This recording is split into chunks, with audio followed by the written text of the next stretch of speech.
prends-tu le temps de célébrer, de partager, de savourer les petites victoires?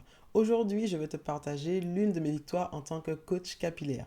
Bonjour et bienvenue sur la chaîne Apprendre sa nature. Comme je te l'ai dit, aujourd'hui, je vais te partager une victoire et cette victoire est liée à l'une des vidéos que je te partageais il y a quelques temps maintenant où je parlais du démêlage. Je disais que je ne me démêle plus les cheveux et j'expliquais que je ne me démêle plus les cheveux parce qu'ils ne s'en mêlent pas ou très peu.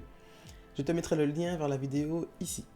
Ou là, je ne sais plus où ça apparaît. On verra, je crois que c'est là quand même. Ok. Donc, la question du démêlage. La semaine dernière, j'étais en séance de coaching de groupe avec mes clientes. Et en fait, elles sont à un stade de leur accompagnement où elles arrivent à un moment où elles arrivent à cette situation-là. Elles commencent à vivre ce dont je parlais dans cette vidéo-là. Alors déjà, moi, ça me prouve que je ne raconte pas n'importe quoi, que je ne suis pas folle. Bon, je le savais déjà, mais quand même, avoir des confirmations de temps en temps, c'est rassurant, ça fait du bien. Et en fait, dans ce groupe, donc, il y avait plusieurs femmes, des femmes qui pour certaines démarraient de zéro, d'autres qui avaient pris le programme initialement pour leurs enfants et qui maintenant souhaitaient en profiter pour elles-mêmes. Et là, elles arrivent toutes à ce moment où le démêlage devient inutile. Et donc, elles gagnent du temps. Elles gagnent de plus en plus de temps parce qu'il n'y a plus besoin de démêler leurs cheveux. Pourquoi est-ce que je te parle de ça aujourd'hui?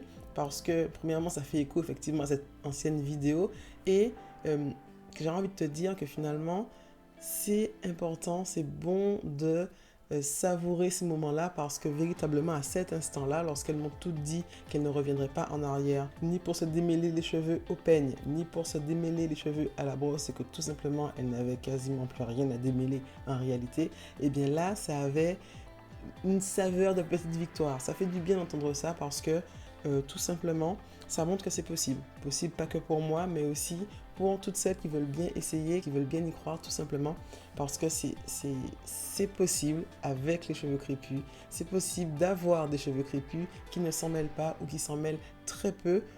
On n'est pas obligé de passer le peigne en permanence pour qu'il soit parfaitement bien démêlé. On n'est pas obligé de passer la brosse en permanence pour qu'il soit parfaitement bien démêlé. Il n'y a pas besoin de les démêler lorsqu'on les entretient correctement. Et c'est ce que j'ai envie d'apprendre, de transmettre à mes clientes pour qu'elles puissent se transmettre également à leurs enfants et que les cheveux crépus ne soient plus quelque chose de compliqué à gérer, de difficile à manipuler, ne soit plus finalement un fardeau à porter au quotidien, mais véritablement un atout de leur beauté pour elles et pour leurs enfants également et pour leur entourage aussi, parce que finalement quand ça fonctionne pour soi, ça permet aussi de montrer aux autres que c'est possible et de démystifier aussi le cheveu crépus, l'image que l'on a du cheveu crépus qui est compliqué, galère, compact, etc. Finalement, ce n'est qu'une image et c'est bon de pouvoir se rappeler que cette image-là est fausse. Elle ne reflète pas la réalité du cheveu crépus lorsque l'on sait s'en occuper. J'espère que toi aussi tu profites des petites victoires, que ce soit personnellement, professionnellement ou dans d'autres domaines.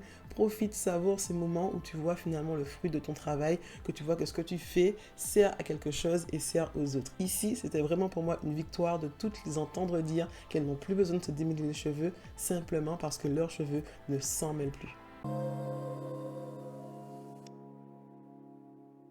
Si tu n'as pas l'occasion ou si tu réalises que tu ne prends pas le temps de célébrer les petites victoires, alors n'hésite pas, soit avec toi-même, à noter ces petites choses-là à un endroit que tu pourras visionner, regarder à nouveau à l'avenir, ou simplement partage autour de toi, partage avec les gens qui te sont proches ces petites victoires, ces petites choses que tu as réussi à accomplir et qui te permettent de te rapprocher de tes objectifs. À bientôt pour une prochaine vidéo.